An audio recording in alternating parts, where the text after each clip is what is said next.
Hello traders, welcome back in a new educational video. In this session, we'll be focusing on important key levels and discussing how to combine these key levels with market profiles. Now, these key levels go by multiple names, right? Some people call them PD arrays, others call them precursors, some refer to them as points of interest or POI, and personally, I refer to them as key levels. The specific name doesn't matter as much. What really counts is the theory and technical significance behind these levels. You can label them however you prefer, but for clarity, consistency, and ease in pattern recognition, we'll refer to them here simply as key levels. This way, discussing key levels will make it easier for us to break down, explain, and relate to each other. Let's now go over some significant and relevant key levels. Among the most important are the following. My top choice is the order block. Order blocks have a clear and logical foundation and narrative to support them. There's an established logic behind how order blocks are formed and how they can be utilized as key levels. The reason I favor order blocks as a key level is because they are among the most objective yet least subjective of key levels. Additionally, there's a clear method for choosing and identifying an order block accurately. Order blocks range in significance, from less important to more critical, and in that regard, they tend to be the most effective when integrated properly with market profiles. Next up is the breaker block, another strong key level that can help frame trade ideas.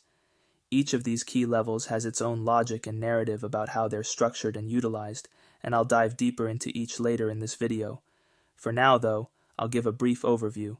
The third is an FVG. Essentially, an FVG functions like a lower time frame turtle soup or a higher time frame CRT.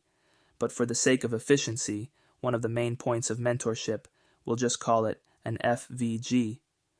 Finally, we come to the two most crucial key levels after order blocks, highs and lows. If I were to pick only two key levels to use in trading, I would go with order blocks, highs, and lows. These are the only two key levels I rely on most frequently for trade ideas. I rarely make use of breakers or FVGs. Most of my trade strategies revolve around either order blocks, highs, or lows. There are additional key levels, such as mitigation blocks, propulsion blocks, liquidity gaps, and others, but they often serve only to create noise and distraction.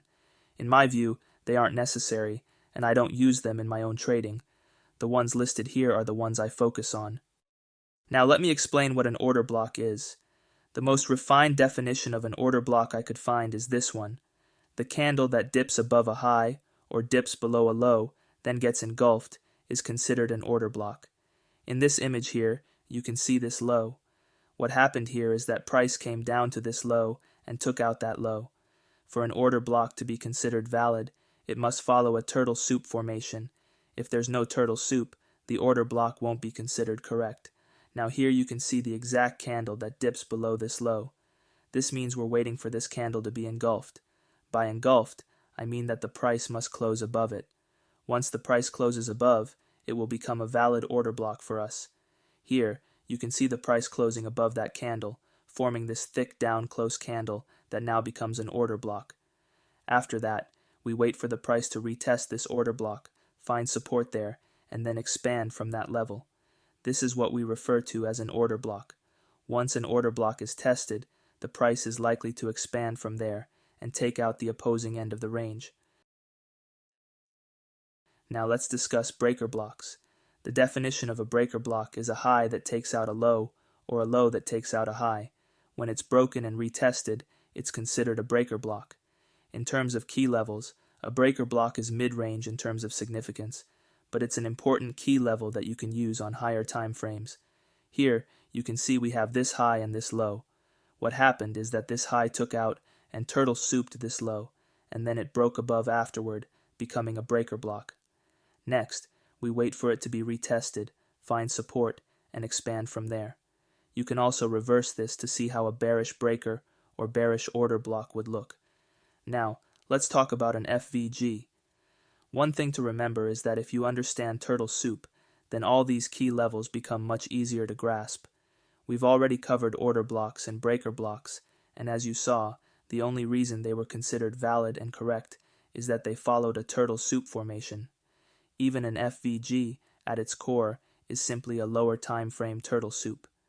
If you observe a higher time frame FVG on a lower time frame, it will essentially look like a turtle soup, as I mentioned. The definition of an FVG is a price gap between consecutive candles, indicating an imbalance in price action. But, as stated before, it's basically a lower time frame turtle soup and retracement profile. Now, moving on to the most crucial key levels, highs and lows. Highs and lows are top-tier key levels, and if you examine charts, you'll see that most expansions and reversals occur around significant highs and lows. They are fundamental elements that drive market movements. In a reversal profile, price sweeps above a high and reverses immediately. Similarly, during expansion, price initially takes out a low or a high, gathers liquidity, and then continues. Now let's move on to another slide. Here we have a chart, and on this chart, we'll break down the anatomy of a price swing. This is the basic movement of the market. While it might not appear as smooth in real time, this is essentially how the phases of a price swing work on an objective and mechanical level. We also call this sequence the TSQ, or the sequence of a price swing. A price swing begins when the price takes out a significant low or high. In this case, we have this low here, and the price has souped that low with this candle. Based on the definition of an order block, when this candle is engulfed, it becomes an order block.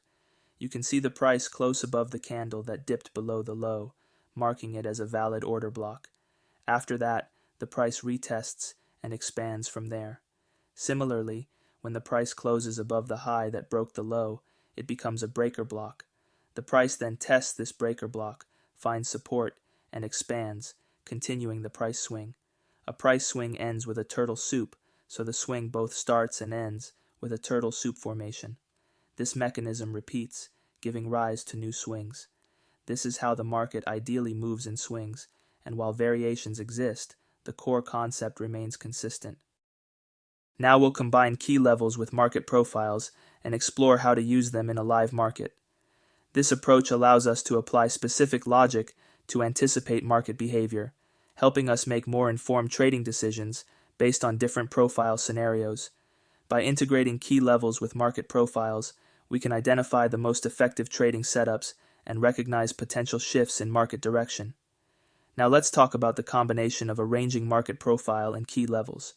The first combination we're looking at is when a ranging market profile aligns with key levels. Keep in mind that this line here represents key levels on the higher time frame.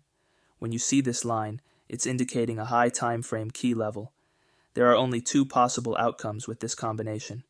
The first scenario is when price forms a range, but that range ends without testing any key level. The key level could be an order block, a breaker block, or even a high or low. When this happens, we expect a manipulation profile to form. This manipulation profile will be responsible for testing that key level.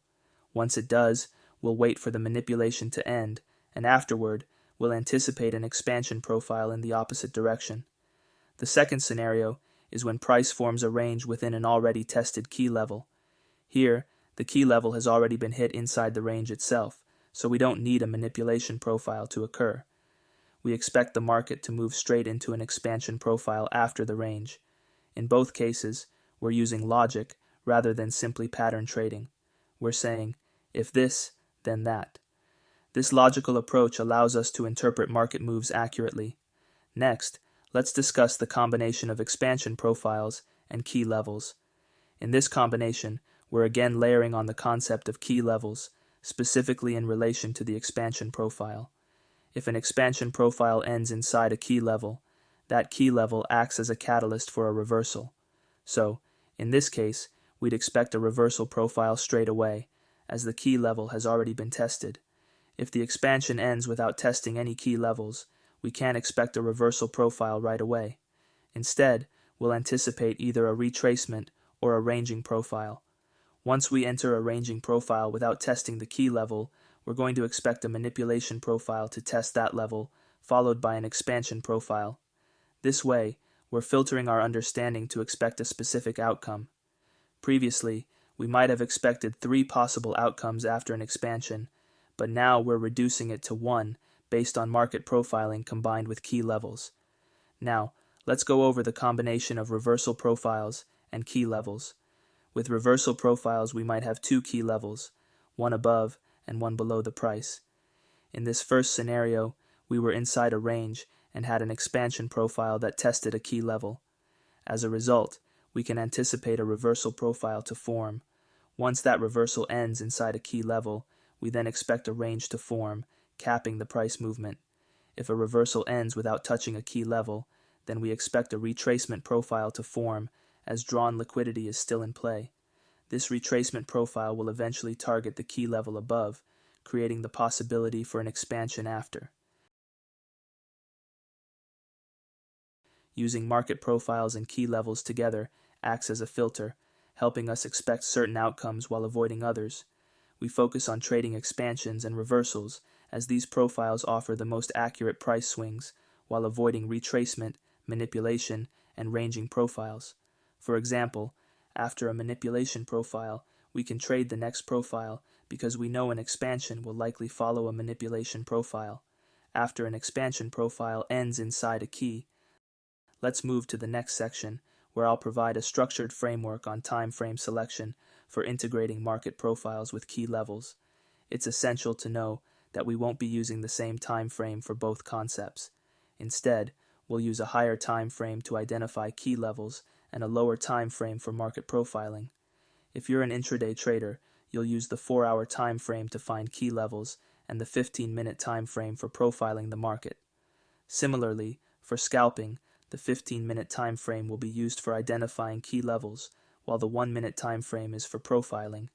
This framework enables us to integrate key levels with market profiles logically and efficiently.